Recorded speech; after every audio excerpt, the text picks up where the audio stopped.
No doubt, the challenges of buying and selling Nigeria are enormous, particularly the acceptance of locally made goods. I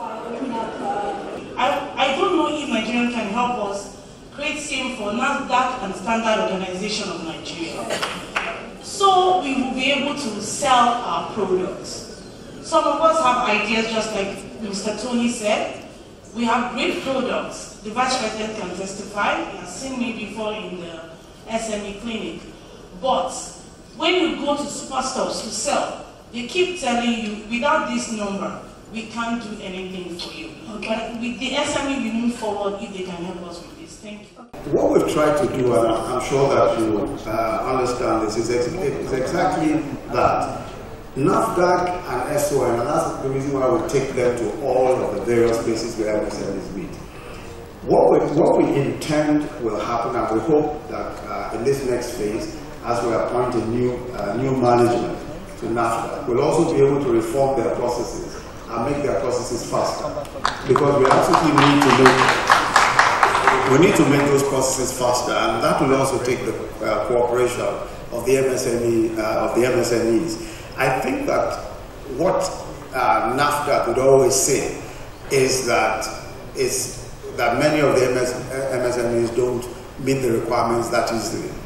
But if you look at the number of requirements, and this is something we're working on, we must reduce the number of requirements, but at the same time, we must also be absolutely certain of the integrity of products that get into the market. So it's a balance really, and we have to be able to achieve that balance. But I'm sure with the new management at NAFDAC, we will be able to do a lot more. And just as we sit down to look at all of these issues with the MSMEs, I'm sure we'll be able to work through this quite quickly. All right.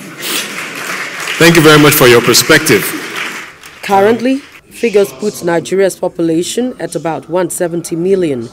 The Minister of State for Industry, Trade and Investment maintains that poor families in the country keep increasing the population, thereby hampering the spread of government socio-development interventions.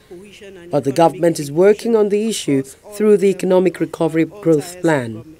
Driving economic inclusion through financial inclusion is also one major area that government has looked at through ensuring that there are incentives for the financial services sector to promote banking at the rural level so that we can have financial inclusion, because that's one of the major challenges that we saw, that most of the people at the community level are largely unbanked.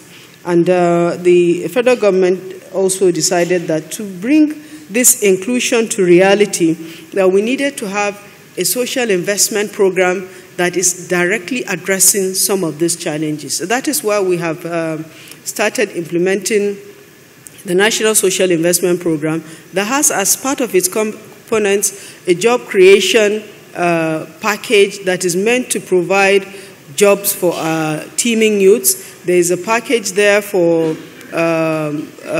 conditional cash transfers, which is meant to provide small amounts of money to the poorest of the poor, the people that are not able to help themselves. The multiplicity of cultures and ethnic groups in the country presents unique challenges which must be handled wisely in the pursuit of sustainable economic growth.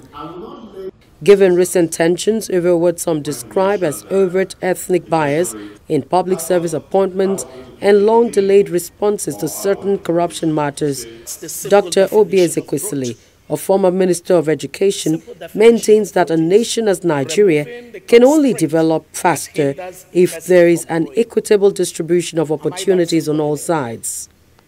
When societies are operated on the maxim that everyone with the potential can have the opportunity to maximize that potential, then the premise and the fundamental pillars of development that enjoy integrity, it wouldn't matter whether you are to the north, east, west, or south of it, the maxim that would drive the way that things are done by all segments of society, particularly led by government, would be productivity, competitiveness.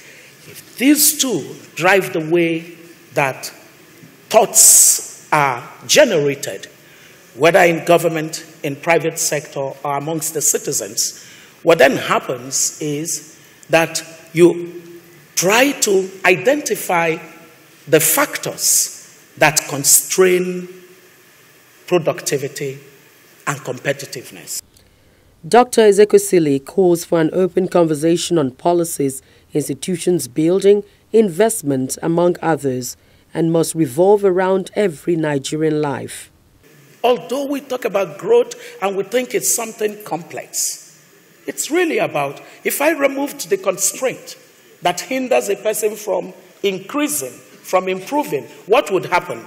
They would increase, they would improve.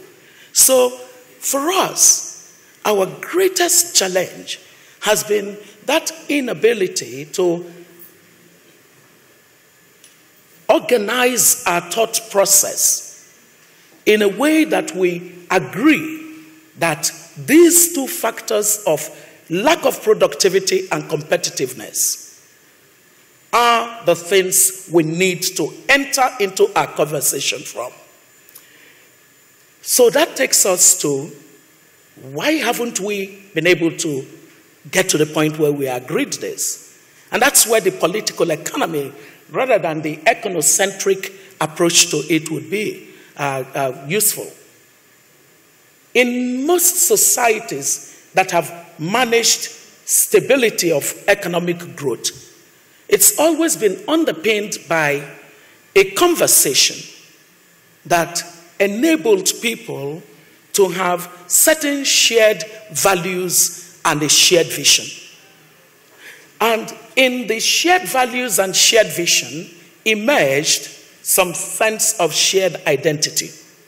So that what would be the overriding value construct on which these other issues of competitiveness and productivity are constructed, it would be the dignity of the human life, regardless of who it is. The dignity of the human life, putting premium on the human being above and beyond anything that is less than the human being. Private sector players opine that economic inclusion is important not for the excluded, but more so for those who are economic beneficiaries. I think economic inclusion is about those who are excluded. That is completely wrong. And I would take a minute to demonstrate that we're wrong. I have identified 4 key economic groups in what we do. And for this purpose, I've included the government as an economic group. So we look at the wealthy people who are the owners of capital. We look at what we typically describe as the middle class, who are people who are highly skilled workers. We look at the government, an economic agent as well. And then we look at those who are excluded. And my argument is that the greatest benefit of economic inclusion goes to the top 3, not even to the 4th. Because if we make the case that we are doing this as a charity, that we are doing it because we care about those who are excluded and we want to help them, then the motivation to really do this would be weak. That's the reality. Charity has never created economic growth anywhere in the world. If you don't add value for society, you will fail. If you don't have the right skills, you will fail as well. And that means that there's an impetus and a drive for us to get that done. And we will do that not only with the skills, but the right infrastructure as well. We need to do it inclusively. The idea is if we open the questions out to everyone in the room, we'll get more propositions, we'll get more suggestions. People will advise on policy, but we need to do it inclusively. We need to agree actions and to execute in a cooperative way. Thank you. Nigeria has the potential to become a major player in the global economy by virtue of its human and natural resource endowments. However, this potential has remained relatively untapped over the years.